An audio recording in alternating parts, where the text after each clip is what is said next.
사람들의 인정을 받으며 그는 배로 옷을 지어 팔며 띠를 만들어 상인들에게 맡기며 능력과 존귀로 옷을 삼고 후일을 웃으며 입을 열어 지혜를 베풀며 그의 혀로 인애의 법을 말하며 자기 집안 일을 보살피고 게을리 얻은 양식을 먹지 아니하나니. 아멘. 자, 우리 지난주 말씀 혹시 주제 뭐였는지 기억나시나요? 기억나세요? 그쵸? 아내, 가정을 어떻게 하는? 네, 세우는 아름다운 손. 이 지난주 말씀의 주제였습니다. 그러니까 결혼하시고 생물학적인 여성인 분들을 위한 말씀이기도 했지만 또 공동체 안에서 누군가를 세워주고 누군가에게 생명을 공급하는 분들, 그런 역할을 맡은 분들을 위한 말씀이기도 했죠. 자, 오늘 말씀도요. 그래서 결혼을 이미 하셨고 또 생물학적으로 남성인 분들을 위한 말씀이기도 하지만 공동체 안에서 이 남편과 같은 역할을 맡으신 분들을 위한 말씀이기도 합니다. 자, 말씀에 대해서 조금 더 깊이 들어가 보기 전에 제가 드라마 포스터를 몇 개 가져왔어요. 자, 이 드라마 포스터, 이 드라마들의 공통점이 뭔지 한번 맞춰보시면 좋을 것 같습니다. 맞추신 분에게는 제가 뭐 드릴까? 드릴 게 없네요. 축복해 드릴게요. 죄송합니다. 자, 우리 드라마 포스터 한번 보여주세요. 이렇게 한 번에 다 나왔구나. 너무 좋아요. 네, 일단은 좀 옛날 드라마가 있죠. 그쵸? 혹시 파리의 연인 아세요? 따라따라따따따따 넌 알고 제가 너무 이걸 너무 좋아해서 그랬어요. 네. 파리의 연인, 그 다음에 시크릿 가든, 태양의 후예, 도깨비, 미스터 선샤인. 네, 이 5개 드라마의 공통점이 뭔지 아시는 분? 그쵸. 저쪽에서 나오니까 뭐 이렇게 나왔어요. 네. 이 드라마들이 사실 한 분의 작가님이 쓰신 드라마입니다.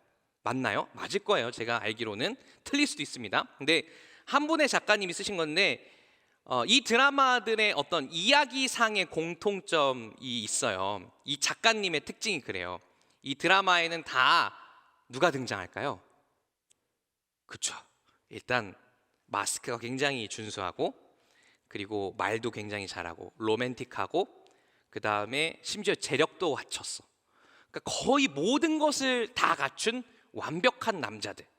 동화에나 나올 법한 백마탄 왕자님들이 등장하는 게 이 드라마들이고, 이 작가님은 늘 그런 이야기를 쓰세요. 백마탄 왕자가 등장하는.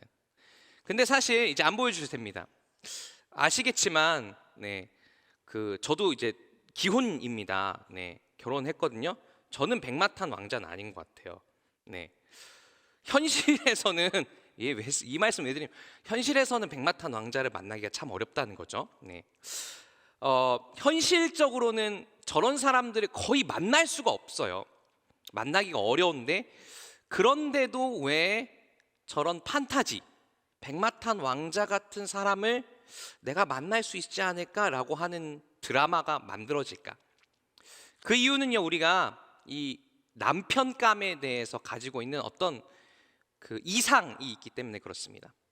자, 결혼정보회사가 뽑았던 이상적인 남편감은 이렇다라고 합니다. 자, 보여주세요. 그 다음 이미지 한번. 네, 2022년 작년 기준이에요. 이상적인 남편. 일단 저는 탈락. 처음부터 탈락. 네, 키가 너무 좋아하시는데 키가 178.8이래요. 이야, 연소득이 6,200만 원이고 자산이 3억이. 이야.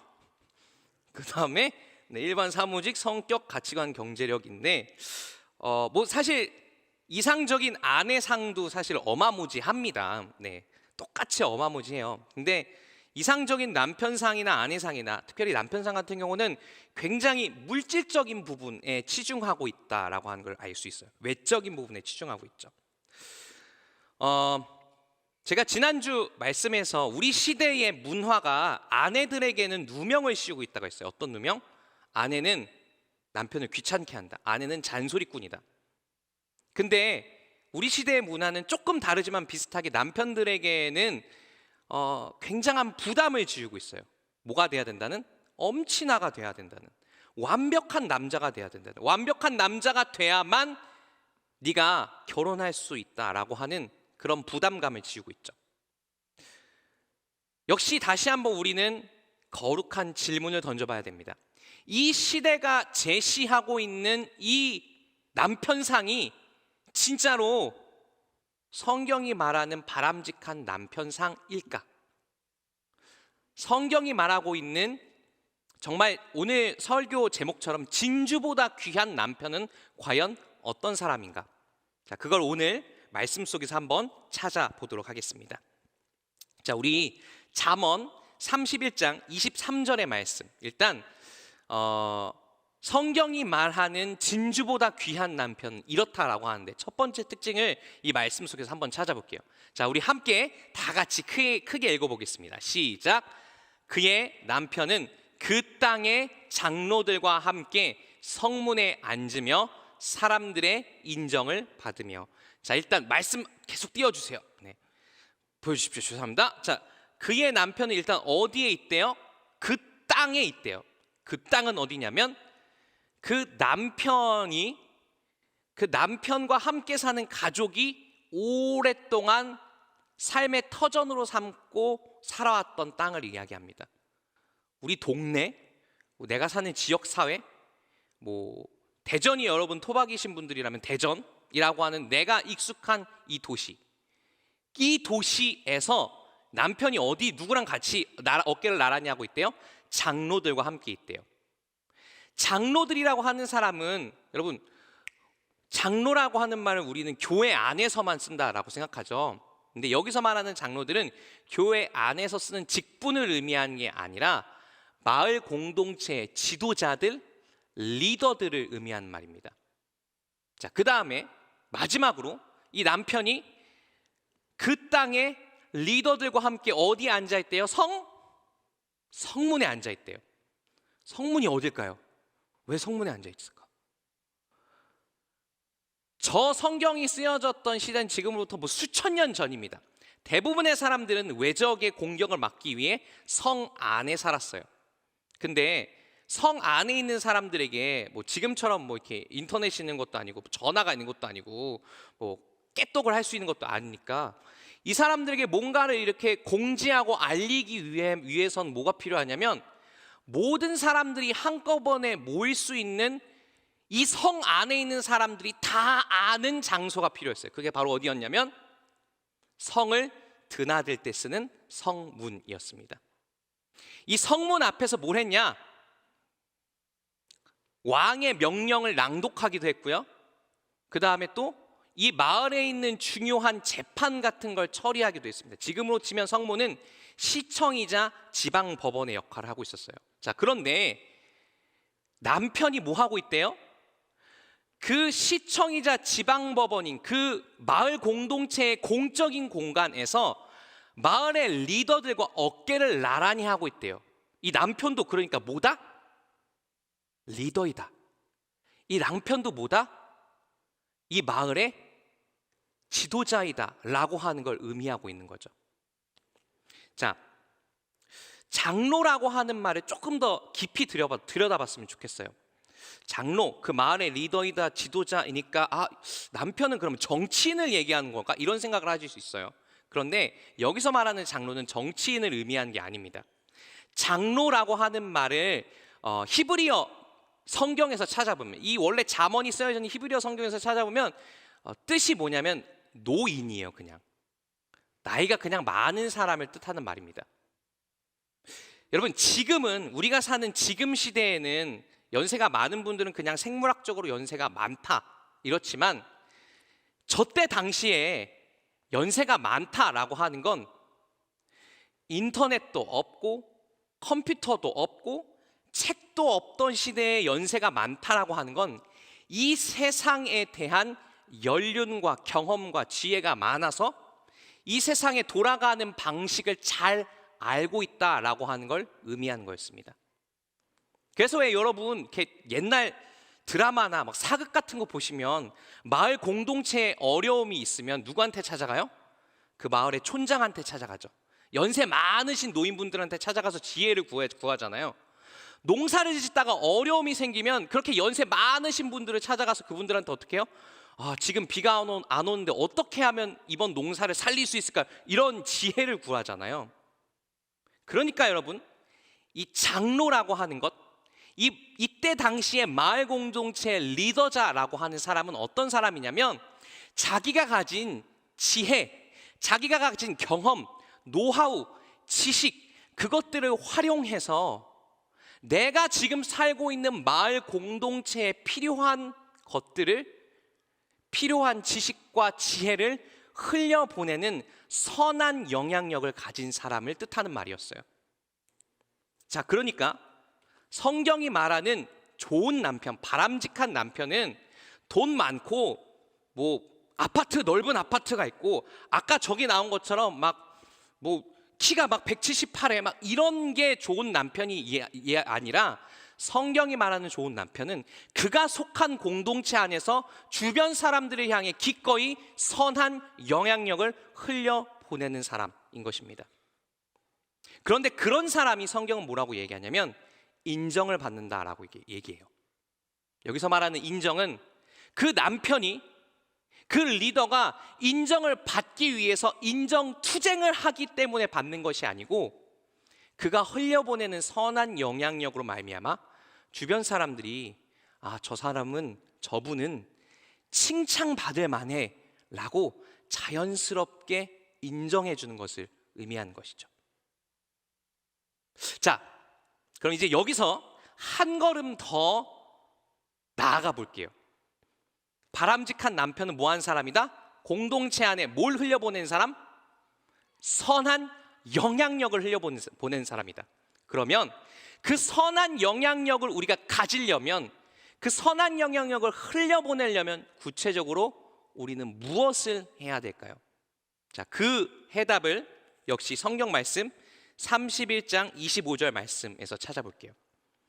자, 우리 함께 읽어보도록 하겠습니다. 시작. 능력과 존귀로 옷을 삼고 후일을 웃으며.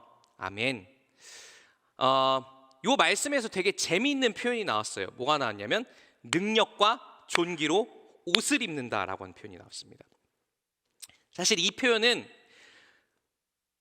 우리가 사는 시대에 두 가지 안타까운 현상을 좀 멀리하고 경계하라고 하는 뜻을 갖고 있습니다. 두 가지 현상인데요.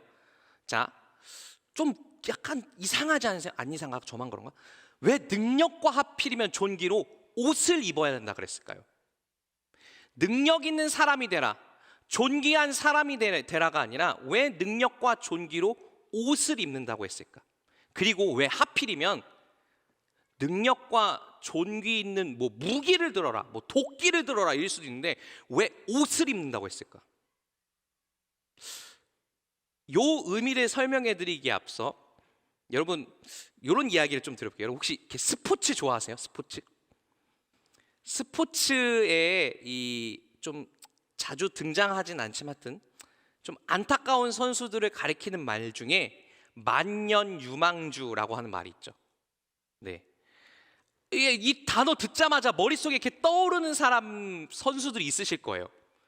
되게 만년유망주로 선수 생명이 끝난 분들의 선수 커리어는 이렇습니다. 미성년자일 때, 중학생, 고등학생일 때 갑자기 언론의 스포트라이트를 막 받으면서 팍 등장해요. 야구로 치면 고등학교 1학년인데 괴물 투수가 나타났다. 고등학교 1학년인데 공을 150, 60을 뿌린다더라. 이런 선수가 갑자기 빡 나타나요. 그리고 그 선수가 시간이 얼마 지나지 않아 이제 성인이 돼서 프로 선수로 데뷔를 합니다. 그리고 프로 선수로 데뷔를 해서 몇 경기 나가갖고 이렇게 잘 던지는가 싶더니 한 3-4경기 나가고 한 시즌, 2시즌 지나면 점점 벤치에 많이 앉아있죠. 그리고 그렇게 벤치에 오래 앉아있다가 갑자기 감독과의 불화설이 터집니다. 감독이랑 싸웠대. 그리고 어떻게 돼요? 팀에서 방출되고 2부 리그를 전전하다가 선수 생명이 끝나죠. 궁금하더라고요. 제가 만년유망주라고 하는 단어를 인터넷에 검색을 해보니까 선수들 리스트가 이만큼 나왔어요. 근데 그 많은 선수들이 왜 자기가 어렸을 때 받았던 기대, 자기 안에 숨겨져 있던 잠재력을 온전히 다 드러내지 못하고 안타깝게 선수 생명이 끝나게 됐을까? 그 원인을 전문가들은 이렇게 분석하더라고요. 만년 유망주가 되는 이유는 유망주 때에 지적받은 단점을 성인이 돼서 끝까지 극복해내지 못했기 때문이다. 여러분, 내가 가진 단점, 내가 가진 연약함을 극복해내려면 어떻게 해야 돼요? 첫 번째, 내가 가진 연약함이 뭔지를 알아야 됩니다. 그 다음에 그것과 의식적으로 끝까지 싸워나가야 돼요. 그리고 꾸준히 싸워나가야 돼요. 이 뼈를 깎고 살을 깎는 노력을 하지 못한 이들이 만년 유망주로 남을 수도 있다라고 하는 것이죠. 제가 왜 갑자기 이 만년 유망주 얘기를 하냐면요, 우리 크리스찬들도 만년 유망주로 남을 때가 있기 때문에 그렇습니다. 하나님께서 나에게 달란트를 주셨지, 하나님께서 나에게 재능을 주셨지, 그런데 그래 그걸로 끝! 만족하고 살아가는 경우가 많다는 거예요. 사실 하나님께서 우리에게 달란트와 재능을 주신 가장 큰 이유는요, 그 달란트와 재능을 끝까지 갈고 닦아서 그것이 마치 옷을 입은 것처럼 내 이웃들에게 드러나고, 그리고 이웃들이 봤을 때 저 사람에게 도움을 요청하면 되겠다, 이 부분은 저 사람이 참 잘하겠다 라고 하는 마음이 들게 해야 되는데, 우리는 대부분의 경우에 그냥 안타깝게도 나에겐 잠재력이 있어, 그런데 나는 이 잠재력이 있는 것만으로 만족할래 하고 지나간 경우가 많다는 거죠. 그래서 오늘 성경 말씀 이렇게 얘기합니다. 선한 영향력을 끼치는 사람이 되려면 능력과 존귀로 옷을 입어야 한다.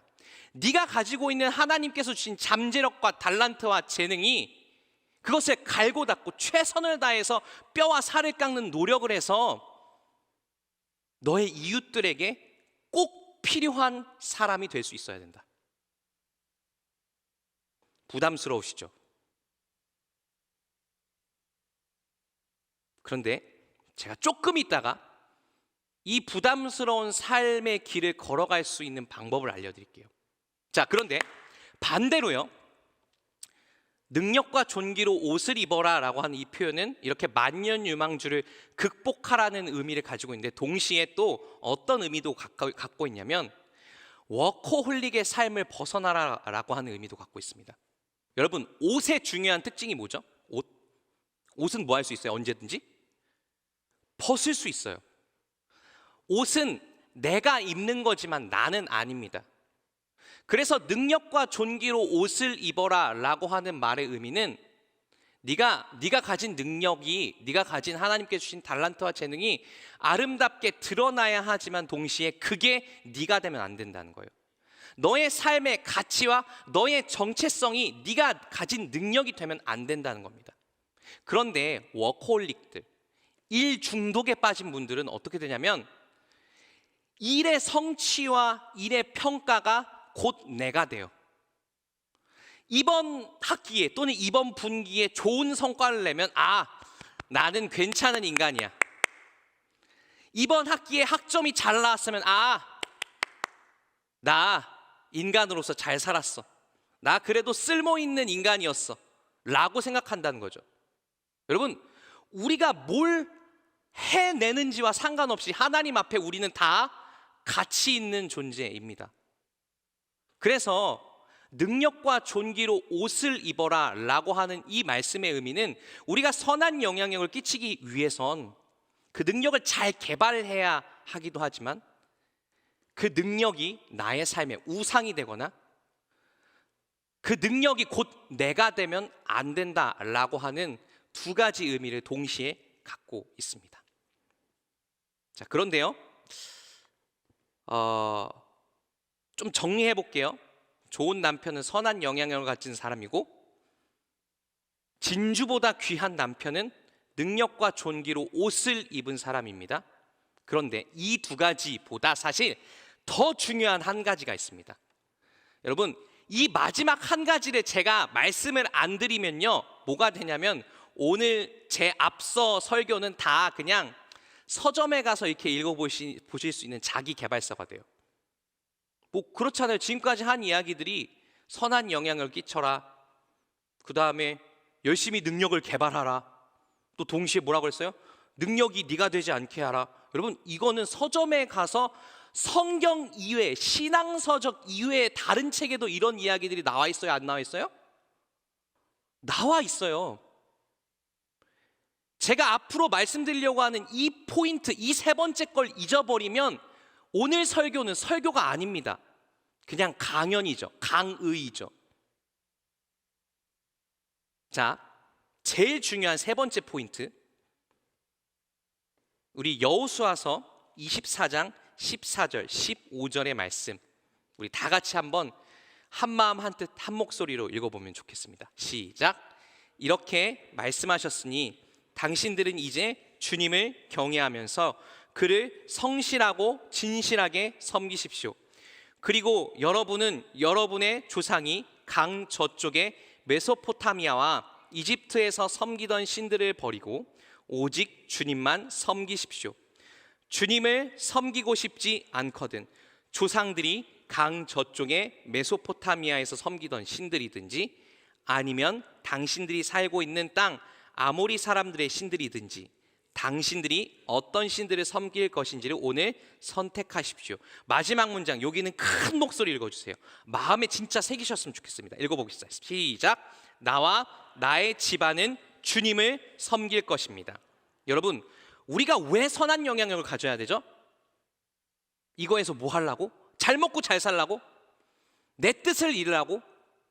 여러분, 만약에 우리가 선한 영향력을 가져야 하는 이 목적이 잘못되면요, 우리가 가진 능력, 우리가 가진 선한 영향력은 사실 그냥 밥벌이 수단입니다. 아니면 뭐예요?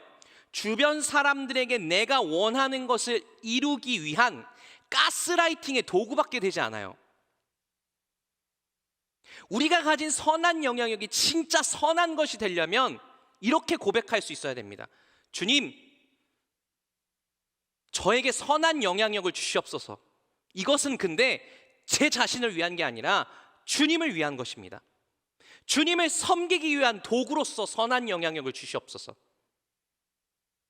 여러분, 한 번쯤은 인생에서 여러분의 삶의 길을 걸어가실 때 질문하실 순간이 있을 거예요. 나 이거 왜 하지?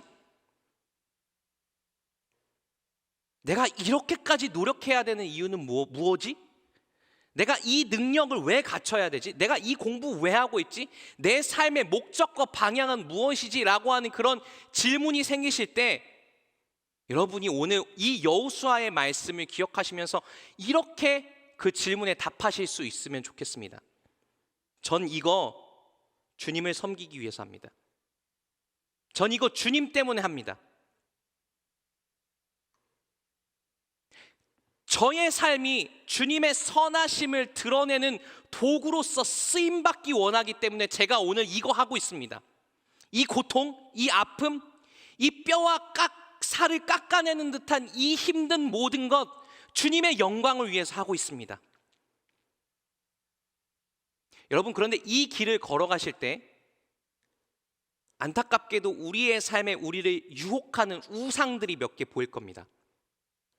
그 우상들의 예가 뭐냐면요, 오늘 말씀 아까 여호수아 24장 14절 15절 말씀 한번 보여주세요. 자, 네, 여기에 보면 몇 가지 우상들이 나와요.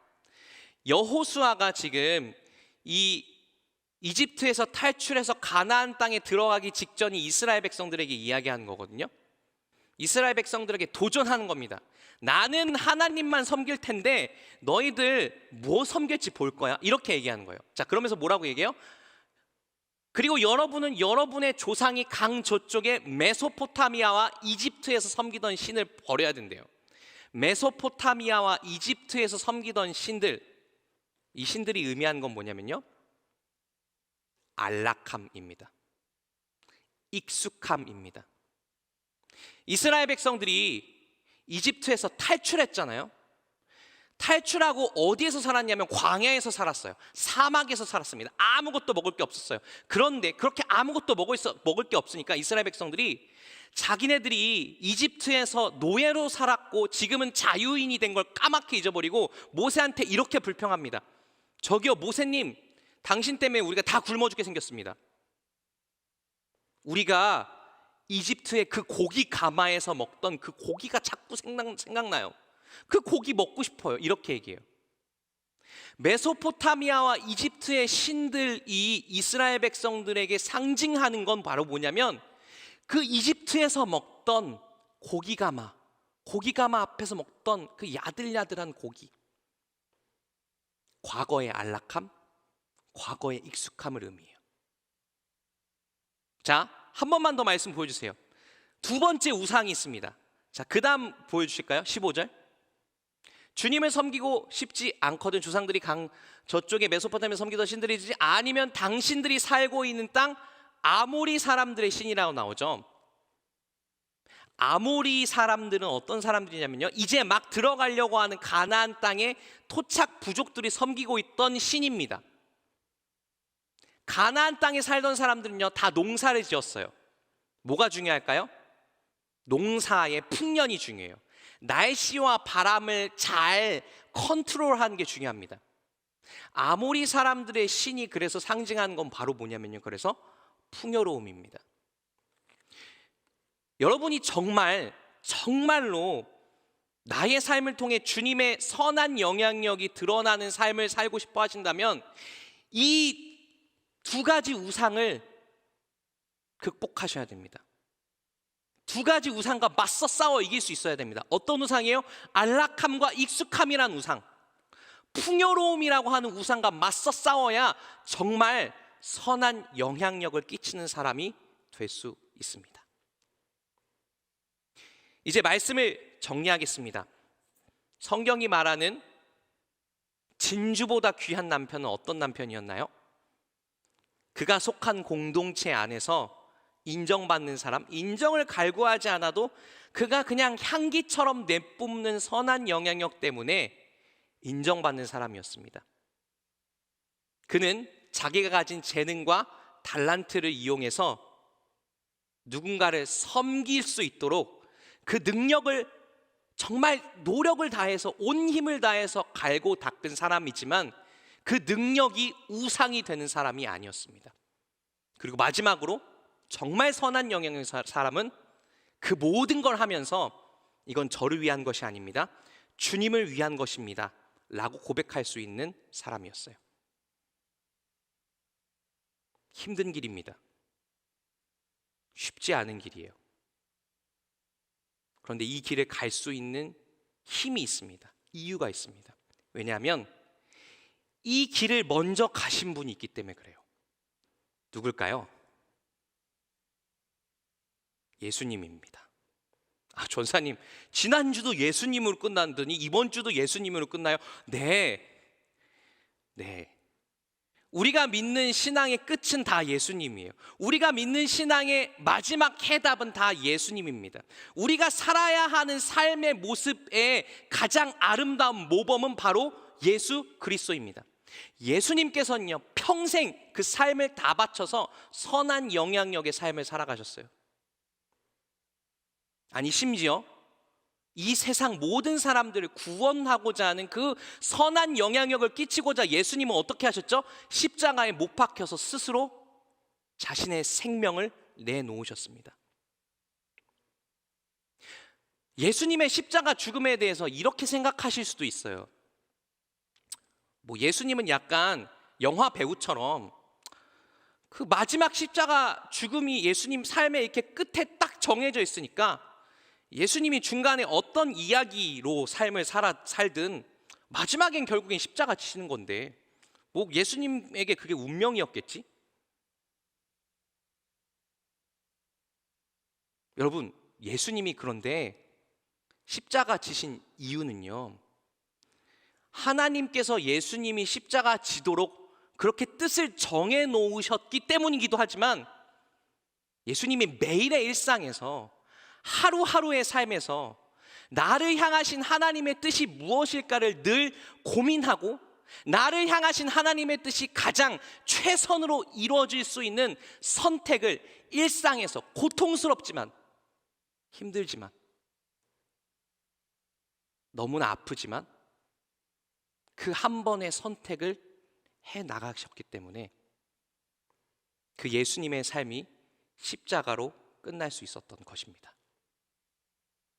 그냥 중간에 아무것도 없이 십자가로 끝난 것이 아니라 예수님의 삶은 매일매일 하나님을 선택하면서 살던 예수님의 선택의 결과가 바로 십자가였던 거죠. 그래서 여러분 이렇게 도전하고 싶습니다. 여러분, 예수님의 삶엔 적당히가 없었습니다. 이 시대의 청년들, 이 시대의 젊은이들의 삶에 많이 퍼져 있는 게 이 적당입니다. 나는 받은 만큼만 일할 거야. 나는 대가를 주는 만큼만 일할 거야. 맞습니다. 합리적이에요. 그렇지만 안타까워요. 왜요? 크리스천은 받은 만큼 일하는 사람이 아니거든요. 크리스천은 대가 때문에 일하는 사람이 아니에요. 크리스천은 내가 살아가는 삶의 자리에서 내 이웃들에게 선한 영향력을 끼치고자 오늘 하루의 삶을 살아가는 사람들입니다. 그래서 예수님은 적당히 살지 않으셨고, 그래서 예수님은 십자가를 지기까지 그 삶을 살아나가셨던 거죠. 우리 모두가 그 예수님의 뒤를 따라서 좀 힘들고 아프고 때때론 고통스럽지만 선한 영향력을 끼칠 수 있는 삶을 살아갈 수 있으면 좋겠습니다. 하나님께서 내 안에 숨겨놓으신 그 아름다운 잠재력을 찾아내기 위해 때때론 익숙함과 싸우고 안락함과 싸우고 나를 유혹하는 것들과 싸워 이겨서 나를 통해 주님의 뜻이 이루어지는 그 삶을 우리가 꿈꿀 수 있으면 좋겠습니다. 우리 시간 다 같이 주신 말씀 마음에 새기면서 함께 이렇게 기도했으면 좋겠습니다. 주님,